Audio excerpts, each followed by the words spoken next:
od toho prvého momentu, keď ten potenciálny zamestnanec príde k nám, tak vlastne my s ním pracujeme, my mu poskytujeme poradenstvo, ako sa uplatniť na tom voľnom trhu práce. A jeden z nástrojov je tým, že ho zamestnáme v sociálnom podniku. A ako som povedala, od toho prvého momentu s ním pracujeme na tých jednotlivých krokoch alebo na tých jednotlivých prekážkach, ktoré mu doteraz vlastne boli kladené na to, aby sa dostali do práce, ktorá by ich bavila, ktorá by ich živila. Keď ten človek príde k nám, tak viete, my hneď na začiatku vlastne sa pýtame, zisťujeme, aké tie prekážky sú a spolu s ním postupnými krokmi tie prekážky odstraňujeme. Napríklad,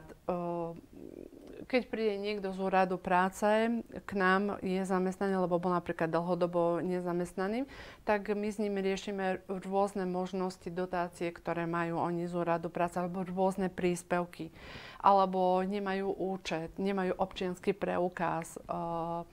nevedia, ako sa dostanú do práce, nevedia si to ako keby naplánovať. To sú všetko také možno pre nás jednoduché kroky, ale u nás sa týmito krokmi učia. A do budúcna, ešte nemáme takých zamestnancov, ale do budúcna už sme pre tú integráciu uplatnenia sa na voľnom trhu práce už robili také kroky, ako sú napríklad, že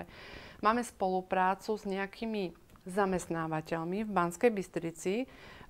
kde sme sa ako keby máme také podpísané memorandum, kde je možnosť, že keď ten človek u nás v podstate už budeme mať pocit, aj ten zamestnanec, aj my, že je to človek, ktorý je uplatniteľný na tom voľnom trhu práce, by sa mohol zamestnať u toho konkrétneho zamestnávateľa.